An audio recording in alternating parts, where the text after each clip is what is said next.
की जो हम वीडियो लेकर आए हैं आपके लिए, जो टॉपिक है that is rounding on a level rod. Topic का नाम है rounding a level curve road. Means जब कोई भी गाड़ी, जब कोई भी ऑब्जेक्ट एक कर्व रोड पे मुड़ता है तो उसके साथ क्या क्या फिजिकल एक्सपीरियंसेस और फोर्सेस उसे देखने को मिलते हैं और वहाँ क्या क्या कंडीशंस डेवलप हो सकती हैं। आइए जानते हैं। See on the picture, this is a curve. ये एक रोड है, लेवल रोड है, और ये वहाँ पर एक मोड़ आ चुका है। जब लेवल रोड पर कोई भी टर्निंग होती है तो वहाँ पर नंबर ऑफ फैक्टर्स और फोर्सेस वर्क करने लगते हैं। अगर ये लेवल रोड है तो ध्यान से देखिएगा, कार का अपना वेट mg नीचे को वर्क करेगा and the reaction of the weight from the surface, जो रिएक्शन सरफेस से लगती है नॉर्मली, वो वेट को बैलेंस करेगी। जैसे ही ये कार टर्न करने की कोशिश करेगी, अपने स्टीयरिंग को घुमाएगी, तो वहां पर नंबर ऑफ फोर्सेस क्रिएट हो जाते हैं। आप सभी जानते हैं जब कोई सर्कुलर मोशन होता है या टर्निंग होती है तो एक सेंट्रीपिटल फोर्स तो वर्क करता ही है, जिसकी अपनी कोई भी रेडियस हो सकती है। सेंट्रीपिटल फोर्स जो वर्क करता है टर्न करते समय toward the centre of turn, उसे बैलेंस करने के लिए एक स्यूडो फोर्स, जैसे कि आप फील करिए कि हम लोग अगर टर्न कर रहे हैं तो कार तो इधर जाएगी, हम थोड़ा सा अपोजिट डायरेक्शन में बाहर निकल जाते हैं। कार में बैठे हुए हैं, स्टीयरिंग मूव कर रहे हैं, स्टीयरिंग मूव करते हुए टर्न पर, शार्प टर्न पर हम थोड़ा बाहर हो जाएंगे और कार टर्न कर जाएगी, विच मीन्स एक बाहर की तरफ फोर्स लगता है जो हमारे सेंट्रीपिटल फोर्स को बैलेंस करता है, जिसे हम कहते हैं centre fugal force. Centre fugal force एक तरह का स्यूडो फोर्स होता है। Pseudo force means imaginary create करता है। ये सेंटर पिटल फोर्स को बैलेंस करता है। अगर सेंट्रीफ्यूगल फोर्स की वैल्यू को देखा जाए so that is mv square upon r, because of that, क्योंकि ये सेंट्रीपिटल फोर्स को ही बैलेंस कर रहा है।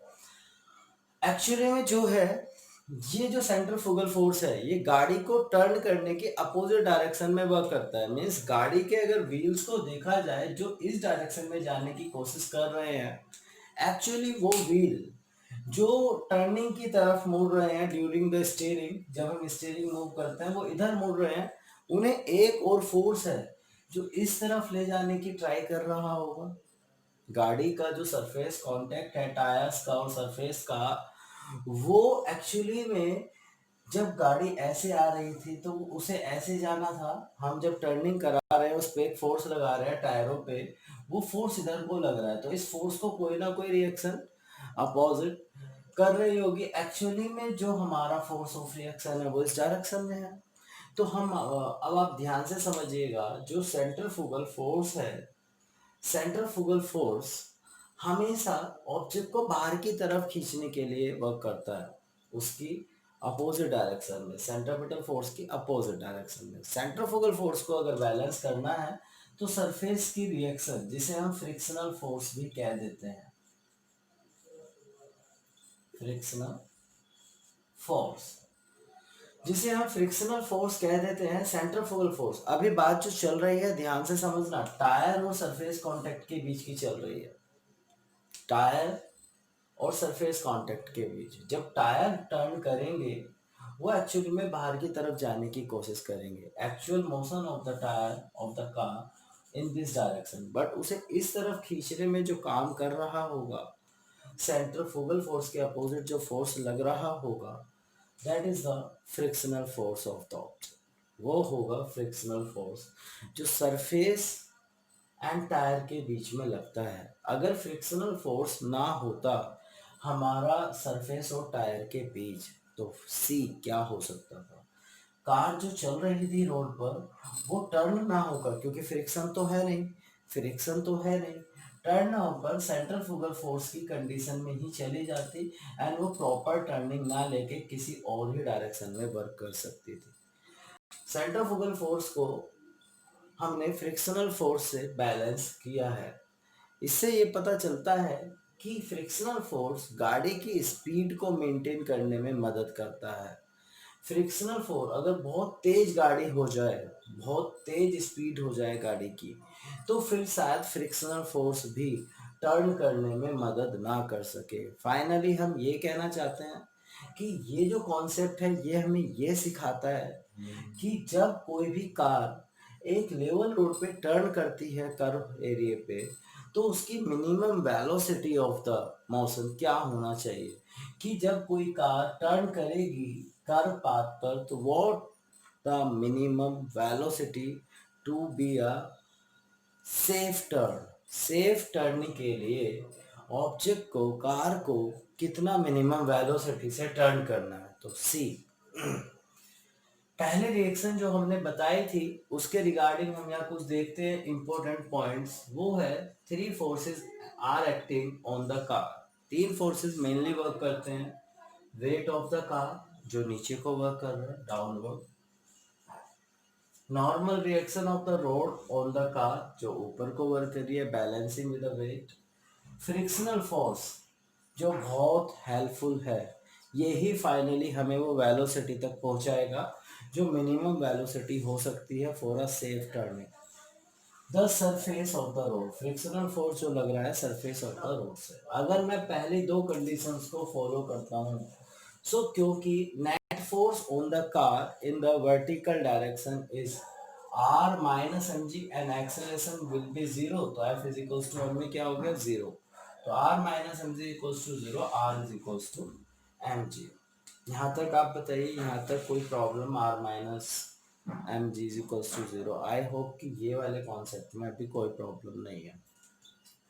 तो for keep a safe turn, अगर आपको एक सेफ टर्न करना है on a curve path, on a curve path, तो वहां पर एक कंडीशन को आपसे रूबरू होना पड़ेगा। जो सेंट्रीपिटल फोर्स है, the centripetal force at the time of turning, centripetal force at the time of turning is required, क्योंकि जब भी कोई कार किसी कर्व पाथ पे टर्न करेगी तो उसको सेंट्रीपिटल फोर्स से वर्क करना ही पड़ेगा अलोंग द सरफेस। अब ये जो सेंट्रीपिटल फोर्स है, जब भी कभी सेंट्रीपिटल फोर्स लगता है, वहां पर अपने आप एक फोर्स प्रोड्यूस हो जाता है, सेल्फ एडजस्टिंग फोर्स होता है सेंट्रीफ्यूगल भी। जैसे जैसे आपका सेंट्रीपिटल फोर्स इंक्रीज या डिक्रीज होता है, उसी तरीके से सेंट्रीफ्यूगल फोर्स भी इंक्रीज डिक्रीज होता है। सेंट्रीफ्यूगल फोर्स की जो डायरेक्शन है वो आउटवर्ड होती है, अपोजिट होती है सेंट्रीपिटल फोर्स से। अब सेंट्रीफ्यूगल फोर्स को जो बैलेंस करने का वर्क है, वो वर्क आ जाता है सरफेस पर, क्योंकि सेंट्रीफ्यूगल फोर्स क्या काम करता है, कार को बाहर की तरफ ले जाने का काम करता है। अब कार रोड पे चल रही है, अब बात आ जाएगी, अगर सेंट्रीफ्यूगल फोर्स, ये कार है, ये ऐसे जा रही है, ये कार है, ये ऐसे ऐसे जाना चाहती है, बट सेंट्रीफ्यूगल फोर्स इसे बाहर की तरफ खींच रहा है। टायरों के बीच जो फोर्स है वो बाहर की तरफ जाने का वर्क कर रहा है। तो उस केस में सरफेस से एक फ्रिक्शन प्रोड्यूस होता है जिसकी direction toward the centre he work करती है, टूवर्ड द सेंटर, जो हमारे सेंट्रीफ्यूगल फोर्स की वैल्यू को कम करने की कोशिश करती है। मीन्स अगर फ्रिक्शनल फोर्स जितना ज़्यादा होगा, इमेजिनेट करो, उतनी ही टर्निंग सेफ होगी। अगर फ्रिक्शनल फोर्स कम हो गया यहाँ पर, तो सेंट्रीफ्यूगल फोर्स अपने आप बाहर की तरफ चला जाएगा। सेंट्रीफ्यूगल फोर्स गाड़ी को अपने आप बाहर की तरफ खींच लेगा और कहीं ना कहीं कोई एक्सीडेंट हो जाएगा। तो सेंट्रीफ्यूगल फोर्स को बैलेंस नहीं करना इस केस में, सेंट्रीफ्यूगल फोर्स की वैल्यू के कंपैरिजन में फ्रिक्शन को ज़्यादा करना है। फ्रिक्शन ज़्यादा करने से क्या होगा, क्योंकि फ्रिक्शन की जो डायरेक्शन है वो सेंटर की तरफ है, तो फ्रिक्शन की डायरेक्शन की वजह से, फ्रिक्शन की जो डायरेक्शन है टुवर्ड द सेंटर है, और फिर गाड़ी अपने मेन कर्व पाथ पर चली जाएगी। अदरवाइज अगर ये फ्रिक्शन फोर्स कम हो गया ना, तो फिर गाड़ी की डायरेक्शन आउटवर्ड हो जाएगी एंड उसे अपने डिजायर्ड पाथ पर जाने का मौका ही नहीं मिलेगा। तो centripetal force is required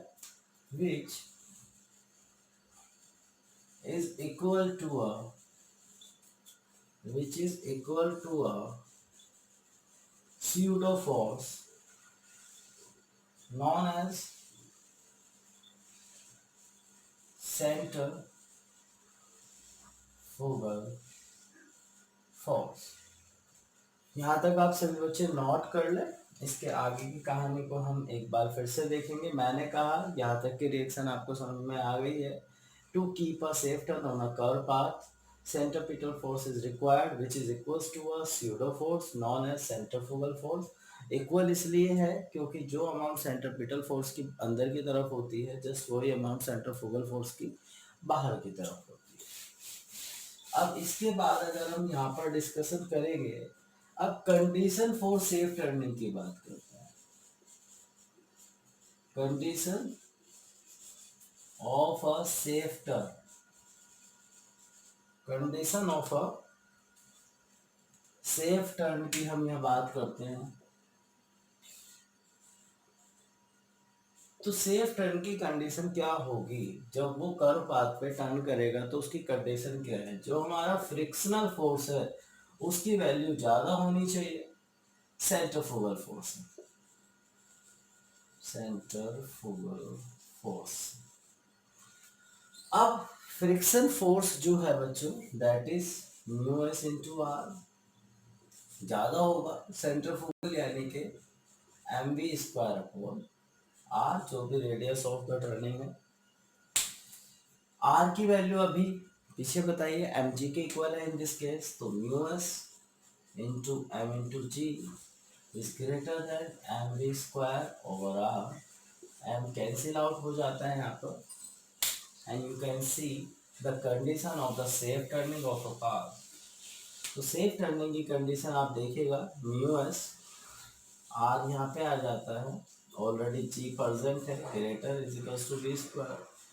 B square की वैल्यू अगर मैं स्क्वायर यहाँ से रिप्लेस कर देता हूँ तो under root mu S R g. यही कंडीशन है कि जो वेलोसिटी है वो कम होनी चाहिए इस फैक्टर से, म्यू एस आर जी के फैक्टर से, root mu S R G के फैक्टर से। जो वेलोसिटी की वैल्यू है वो या तो कम हो जाए या जस्ट भी इक्वल हो जाए, तो भी हमारी जो कार है वो कर्व पाथ पर सेफ टर्न कर सकती है। आई होप कि आपको यहाँ तक की बातें समझ में आई होगी। आपकी वीडियो बनाने के लिए ये जो समय चल रहा है, you can't imagine this is 3:45 PM at night चल रहा है, क्योंकि आपकी स्टडी डिस्टर्ब ना हो, कल के लाइव क्लास में आप फुल फोकसली वीडियो को समझ सके एंड कॉन्सेप्ट को सीख सके। सो आप लोग भी मेहनत करिए प्लीज़, एंड मैं भी आपके साथ वर्क कर रहा हूँ, तो थोड़ा सा मेरे साथ कोऑपरेट करिए, सीखिए। बस मेरे साथ कोऑपरेट करने का मीनिंग है कि आप अपनी पढ़ाई को बहुत अच्छे से करिए, सीखिए, क्वेश्चन पूछिए एंड एक सेटिस्फैक्ट्री स्टडी की तरफ बढ़िए। Now the topic is banking of road. Banking of road बच्चों एक्चुअली में क्या होता है? बैंकिंग ऑफ रोड का असली मीनिंग है कि हम रोड के एक, suppose this is a road, simple flat road है यहाँ पर, अगर हम इसके अपर एम्बार्कमेंट को टिल्ट कर दें जनरली 30 डिग्री 45 डिग्री तक का टिल्टिंग काफ़ी ठीक रहता है। तो अगर हम इसे अपर सरफेस को थोड़ा सा टिल्ट कर दें बच्चों, सो आपको क्या देखने को मिलता है? यहाँ पर एंगल ऑफ बैंकिंग जनरेट हो जाता है। Angle of banking, angle of banking क्या होता है? जहाँ पर रोड को थोड़ा सा टिल्ट कर दिया जाता है, तो एक हिस्सा इसका ऊपर उठ जाता है और एक नीचे को होता है। आपने काफ़ी देखा होगा जितने भी नेशनल हाईवेज हैं नेशनल हाईवे उनमें ऐसे एक फ्लैट सरफेसेस होती है, बीच में डिवाइडर रहता है ये, और ऐसे रोड को बनाया जाता है नीचे की तरफ ये। तो इसका ये वाला पार्ट तो ऊपर रहता है और ये वाला पार्ट थोड़ा नीचे को जाता है। इसके बहुत सारे रीज़न भी होते हैं जिससे बारिश के समय पे पानी की जो है वहाँ पे रुके ना, आराम से किनारों पे चला जाए, और जो साइड में आउटर्स लगे होते हैं, वाटर आउटर्स, उनसे पानी इजीली बाहर निकल जाए। अक्सर बारिश पड़ती है काफ़ी इलाकों पे, तो वहाँ पे ऐसे रोड्स को बनाना काफ़ी हेल्पफुल होता है, पानी नहीं रुकता है।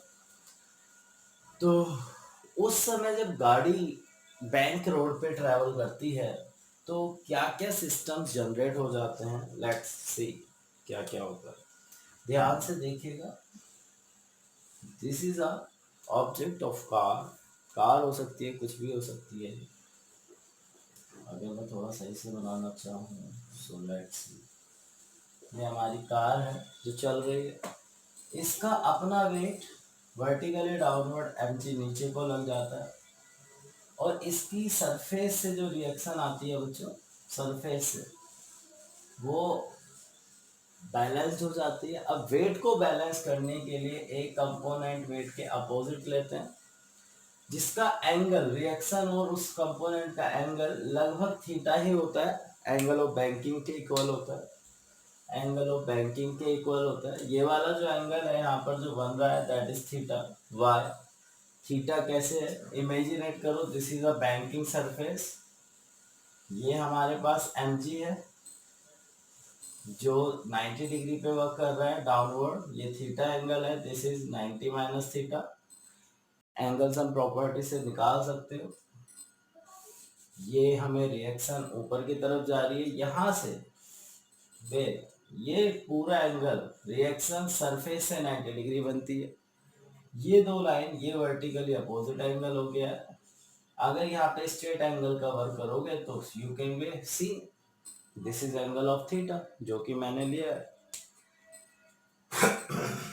ध्यान से देखते रहिए, सब समझ में आता रहेगा। तो ये रिएक्शन हो जाती है आर कोस थीटा, ये रिएक्शन आपकी हो जाती है, क्योंकि अगर ये थीटा एंगल है, एंगल ऑफ बैंकिंग के इक्वल है, that is r cos theta. ये जो रिएक्शन आपको आर कोस थीटा है दिखाई दे रही है, ये बैलेंस करेगी जो वेट ऑफ द कार है, ये उसे बैलेंस करेगी। अब जब ये कार इस सरफेस पर चल रही होगी, सपोज ये ऊपर जा रही है, तो इस पे एक फ्रिक्शन वर्क करेगा, इस पे सरफेस का एक फ्रिक्शन वर्क करेगा बच्चों। अगर ये कार का मोशन अपवर्ड है तो फ्रिक्शन का मोशन डाउनवर्ड हो जाएगा, फ्रिक्शन का मोशन सरफेस से डाउनवर्ड डायरेक्शन में काम करेगा। अब ध्यान से देखिएगा, यहाँ पर ये फ्रिक्शन फोर्स है जो कि रिएक्शन के थ्रू वर्क कर रहा है। तो आर कोस थीटा तो वर्टिकली लग गया, इसके परपेंडिकुलर जो इसे सीधा वर्टिकली जो रिएक्शन होगी वो आर साइन थीटा हो जाएगी इसकी, that is r sine theta. यहाँ तक मुझे लगता है किसी को कोई प्रॉब्लम नहीं होनी चाहिए। सो जो ये रिएक्शन है यहाँ पर ध्यान से देखने वाली बात है, ये रिएक्शन एक्चुअली में ये वाले रिएक्शन है, इस पॉइंट से ये 90 डिग्री पे जा रही है। आपको समझने में थोड़ी प्रॉब्लम ना हो, ध्यान से देखिएगा बच्चों, ये वाली रिएक्शन ये सरफेस से चल रही है, तो यहाँ से जो रिएक्शन लगेगी इस डायरेक्शन में वो लगेगी आर साइन थीटा। अगर ये वाली लाइन इस वाले लाइन के जस्ट पैरेलल है, क्योंकि वर्टिकल है, ये भी स्ट्रेट है, ये भी स्ट्रेट है, तो अगर मैं इस लाइन को थोड़ा पीछे बढ़ा दूं, मैथमेटिकल कॉन्सेप्ट पे फोकस करना, पैरेलल पैरेलल ट्रांसवर्सल लाइन है, ये थीटा एंगल हो गया, ये भी थीटा, यानी कि जो फ्रिक्शन फोर्स है वो भी एक थीटा एंगल पर ही काम कर रहा होगा, फ्रिक्शन फोर्स भी थीटा एंगल पर ही काम कर रहा होगा। अब अगर यहाँ से ये थीटा एंगल है तो इसका भी हॉरिजॉन्टल कंपोनेंट इस डायरेक्शन में आ जाएगा, एफ एस कोस थीटा बच्चों, इसका भी हॉरिजॉन्टल कंपोनेंट आ जाएगा, एफ एस कोस थीटा बच्चों। और क्योंकि फ्रिक्शन फोर्स की जो डायरेक्शन है वो डाउनवर्ड है, तो इसका एक कंपोनेंट यहाँ से भी वर्टिकली डाउनवर्ड लगने लगेगा, f S sine theta, means m g की डायरेक्शन में ही काम कर रहा है सब कुछ। ध्यान से समझ लो, ये थीटा था, ये थीटा था, थीटा एंगल पे इसका horizontal component F S cos theta, और vertical component F S sine theta. अब फाइनली जो हमारी कैटेगरी जनरेट हो जाती है फोर्सेस की, उसे मैं फाइनली आपको समझा देता हूँ और एक रिलेशनशिप हम यहाँ से प्रूफ कर लेंगे। क्या? अगर ये बैंकिंग रोड है, वर्टिकली डाउनवर्ड फोर्स है, weight of the car balanced of the reaction जो आर थी, उसने एक कंपोनेंट को बैलेंस कर लिया है एम को आर कोस थीटा से।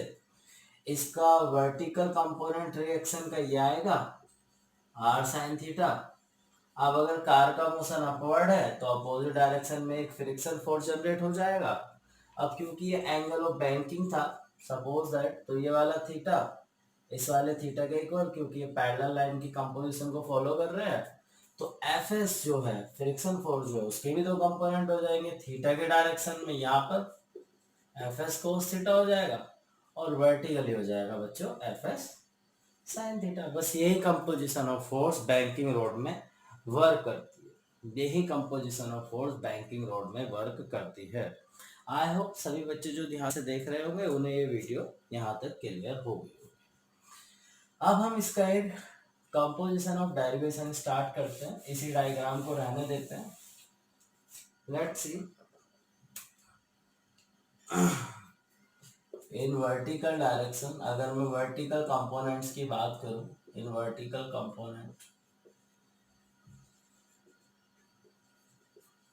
There is no acceleration, there is no acceleration. तो देखो ऊपर की तरफ वर्टिकली क्या लगा हुआ है बच्चों, आर कोस थीटा लग रहा है।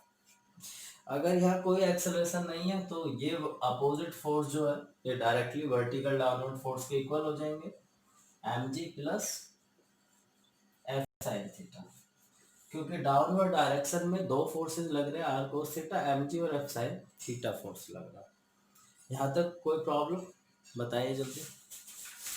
आई होप कि समझ में आ गया। आर कोस थीटा ने एम जी और एफ साइन थीटा को बैलेंस किया होगा। फ्रिक्शन फोर्स का कंपोनेंट है, वर्टिकल कंपोनेंट है फ्रिक्शन फोर्स का एफ साइन थीटा।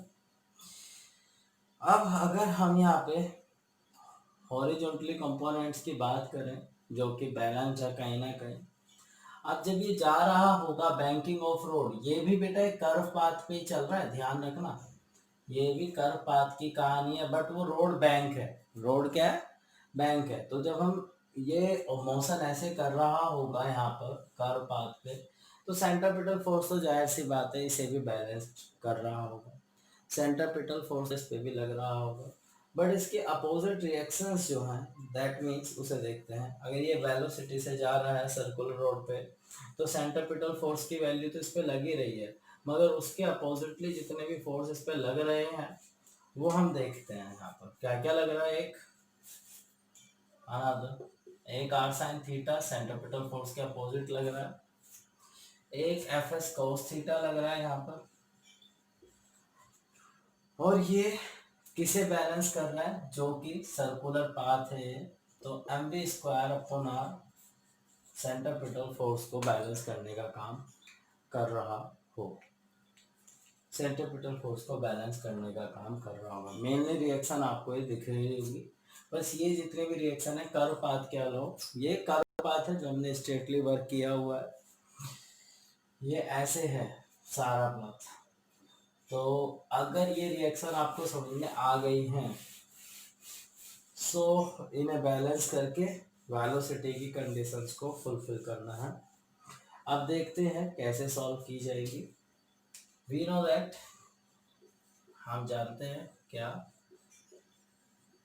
कि जो फ्रिक्शन स्टैटिक फ्रिक्शन है वो है mu s into r, mu s into r के बराबर है। सो लेट्स सी, जो हमारी फर्स्ट इक्वेशन है वो कन्वर्ट हो जाएगी r cos theta is equals to f g plus mu S r sine theta. दूसरी इक्वेशन भी देख लीजिए, ये इक्वेशन थर्ड कह देते हैं। बस यहाँ पे क्या किया है, एफ एस की जगह म्यू एस इंटू आर रखा है। ये आ जाएगा r sine theta, f s की जगह mu s into r cos theta is equals to m b square upon r. ये इक्वेशन 4। बी स्क्वायर तो यहीं से निकल के आएगा, याद रखिएगा बी स्क्वायर यहीं से निकल के आएगा। पहली वाली जो इक्वेशन है ना उससे देखेगा आर की वैल्यू आ सकती है। From equation third we can calculate the value of R. R is equal to हो जाएगा cos theta minus R common mu S sine theta is equal to M G.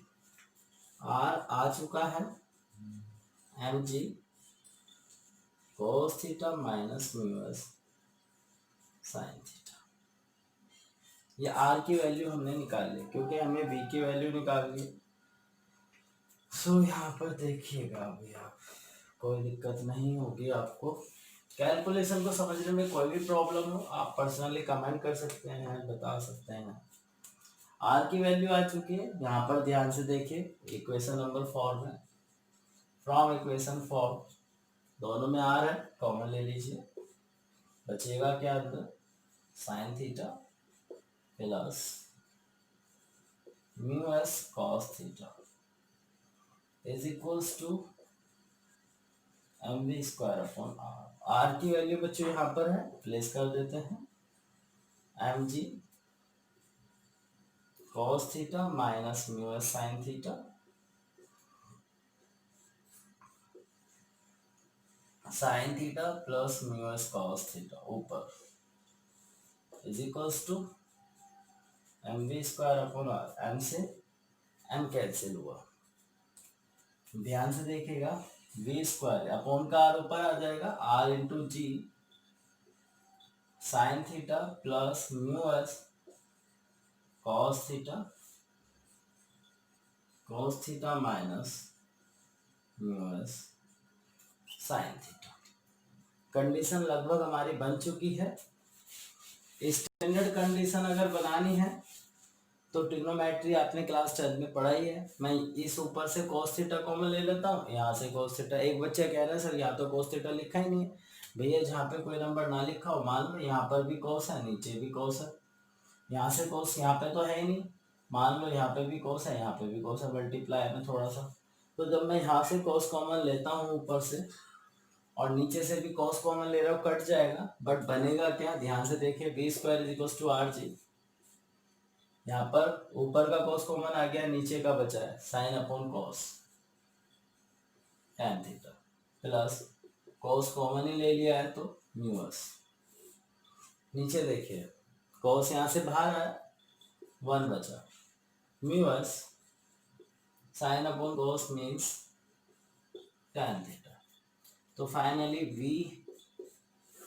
आ चुका है R G tan theta plus mu S 1 minus mu S tan theta. यहाँ तक बताइए कोई problem है? यहाँ पर एक कंडीशन हम जनरेट कर देते हैं क्या, if the surface is if the surface has no friction. अगर सरफेस में कोई फ्रिक्शन नहीं है मतलब बिल्कुल स्मूथ सरफेस है तो फिर क्या होगा बच्चों, v इज इक्वल्स टू जो फ्रिक्शन कॉफिशिएंट है म्यूस वो 0 हो जाएगा अगर बिल्कुल स्मूथ सरफेस है। यहाँ पे म्यूस 0, यहाँ पे ये 0, 1 बचेगा तो v बराबर आ जाता है r इंटू जी tan थीटा। तो अगर स्मूथ सरफेस होती है तो फिर velocity of the banking rod is are G tan theta. यहाँ पर कोई फर्क नहीं पड़ता। इसी तरीके से जो पहले वाला डेरिवेशन किया है rounding on a level curve road, वहाँ पे v जो आया था वो म्यू आर जी आया था ना। अगर यहाँ पर प्लेन सरफेस हो जाएगी तो ध्यान रखना म्यू की वैल्यू 0, वेलोसिटी का था मतलब कंडीशन ही नहीं बनती कुछ। तो प्लेन सरफेस के केस में वहाँ पर कुछ नहीं है। तो यहाँ तक के 2 टॉपिक आपके कंप्लीट हुए। एक कॉन्सेप्ट है साइक्लिस्ट जब टर्निंग रोड पे जाता है, साइक्लिस्ट जब टर्निंग रोड पे जाता है उसकी वीडियो नेक्स्ट टर्न पर हम देखेंगे। अभी आप इसे कॉन्सेप्ट को समझिए। यहाँ तो कोई डाउट आता है प्लीज बताइएगा। लगभग सर्कुलर मोशन के एंड पर हम चल रहे हैं, तो ध्यान से इन कॉन्सेप्ट को समझते जाइए। एंड कोई प्रॉब्लम होती है देन प्लीज़ बताइएगा। थैंक यू वेरी मच बच्चों।